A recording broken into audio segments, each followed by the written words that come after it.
Ito ang reading mo, Libra. Welcome back to our channel na may nasa mabuti kayong kalagayan while watching the channel. This is a general reading. Kayo nang bahalang magpalit-palit ng situation nyo sa reading ko.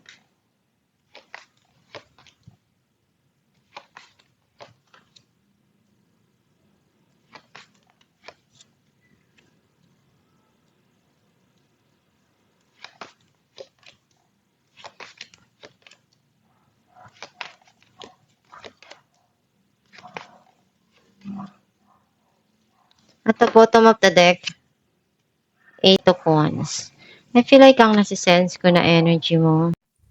Meron ka dito na gusto mong simulan na opportunity or igagrab na opportunity na makakatulong para sa'yo para mapaunlad yung passion mo, yung mga pangarap mo, yung dreams mo. Ang mensahe ng card mo, nakita ko na you're thinking about to invest or iniisip mo kailan mo kaya maaani yung mga pinaghirapan mo. Kailan kaya babalik yung mga bagay na binigay mo. May mga pangarap ka pa at iniisip mo kung paano makukuha at magtatagumpay doon sa dreams mo na yon. Unti-unti mong na-achieve yung goal mo, nagkakaroon din ng growth sa financial, nagiging kontento ka sa na-achieve mo, sa naaabot mo, and masaya ka dahil nagagawa mo yung gusto mo, andun yung freedom mo para doon sa mga ginagawa mo, nakapag-desisyon ka para sa sarili mo. May mga gusto ka nang kalimutan sa nakaraan na very emotional. Gusto mong unahin kung ano yung makakabuti para sa kinabukasan mo.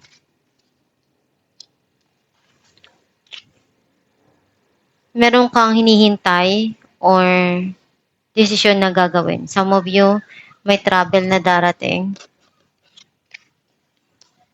Meron kang sisimulan na pwedeng pagkakakitaan mo or makakatulong para sa'yo na mapaunlad yung income mo. May darating na celebration, some of you, pagkikita at pag-aayos.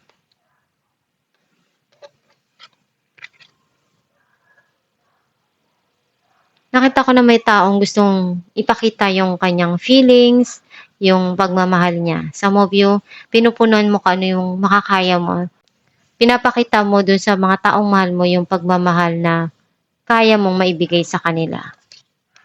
Clarify natin ang 7 of Pentacles. Knight of Wands and 4 of Wands. Meron ditong darating na magpapasaya para sa'yo. And nakikita ko na i-enjoy mo tong moment na to.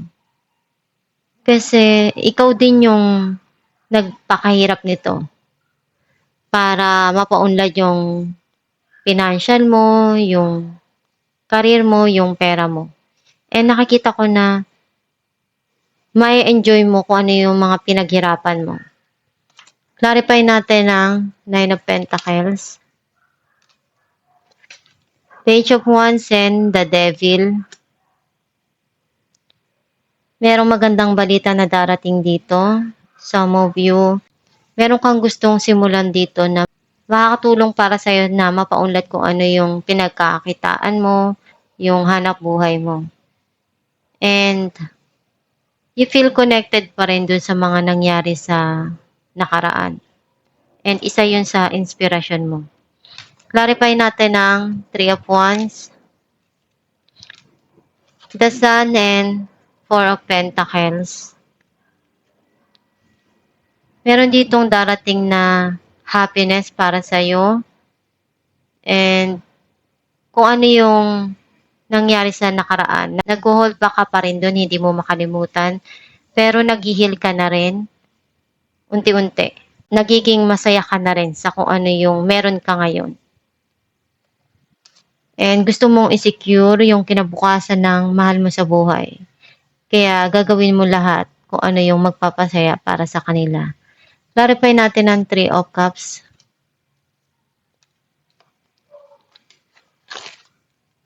The Empress and Page of Cups. Andun yung pagmamahal mo. And kung ano yung magpapasaya para sa'yo, yun yung gawin mo. Kung sa tingin mo tama na ayusin at gawin kung ano yung kailangan doon sa sitwasyon, ikaw lang yung makakapag-decide nun. Kasi desisyon mo yan.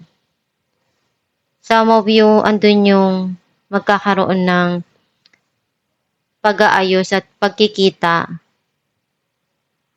Pero alam mo sa sarili mo kung ano yung deserve mo. Alam mo rin kung ano yung makakabuti dun sa sitwasyon na yun. Clarify natin ang Page of Cups.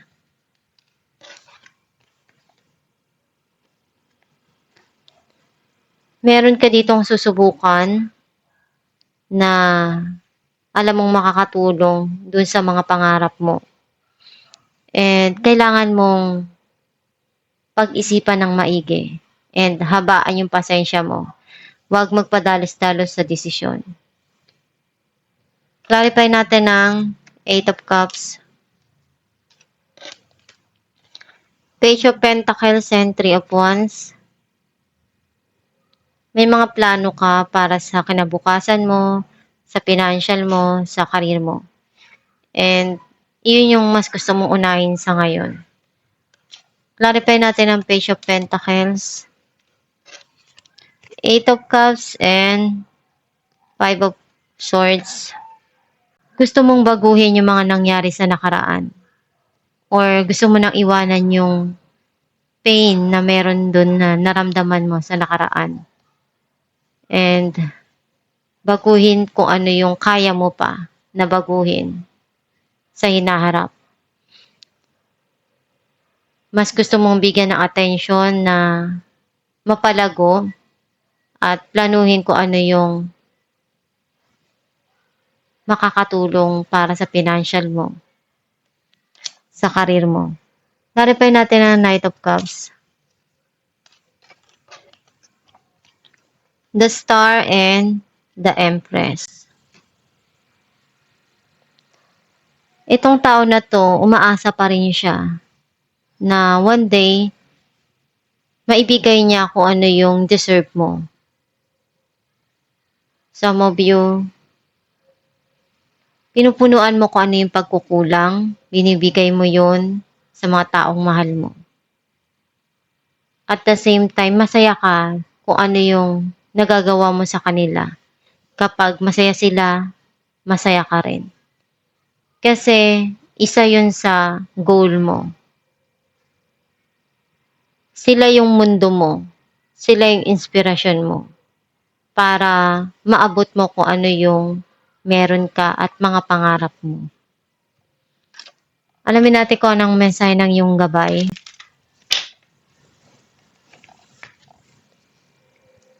Cleanse and detoxify. With great love and respect, we ask you to detoxify your precious and sensitive body. At your request, we will help you to develop life-affirming ways to deal with stress as well as ease any sorrow at shedding your old ways. Give your cares, worries, and concerns to us and feel the beautiful grace of your newly purified body. Ang mensahe ng iyong gabay na kailangan mong alisin yung mga bagay na nagpapabigat sa puso mo, sa isipan mo. Kung ano yung stress na nararamdaman mo ngayon, you need to remove the negative thoughts, feelings para maramdaman mong meron pang mga bagay na darating para sa'yo. Isipin mo na you are very blessed na dumating man yung mga pagsubok na yon, na overcome mo at the same time nagawa mo lahat ng makakaya mo para malagpasan yun. May mga kailangan kang maranasan na pagsubok dahil kailangan mong may matutunan doon and may mga lesson kang makukuha doon. Ang mahalaga, nagawa mo yung part mo and magdasal ka lang palagi para magabayan ka sa mga pagsubok na dumarating sa'yo at desisyon na gagawin mo sa buhay.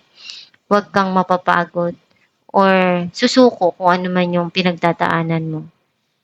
And lahat naman ng yan, ng ginawa mong effort, pagdating sa huli, ikaw pa rin yung aani ng reward or kung ano yung mga pinagdadaanan mo sa buhay. May katapat yan na solusyon. Pag-isipan mo lang palagi ng maigi at pagdesisyonan ng tama para makuha mo kung ano yung kailangan dun sa bawat sitwasyon na dumarating sa'yo at gawin mo lang palagi yung makakaya mo para maabot mo yung mga pangarap mo. And magdasal ka lang palagi. Andiyan ang Diyos para sa'yo. At itong yung reading, Libra, kung nakaresonate ka, kindly comment down below. Thank you for watching.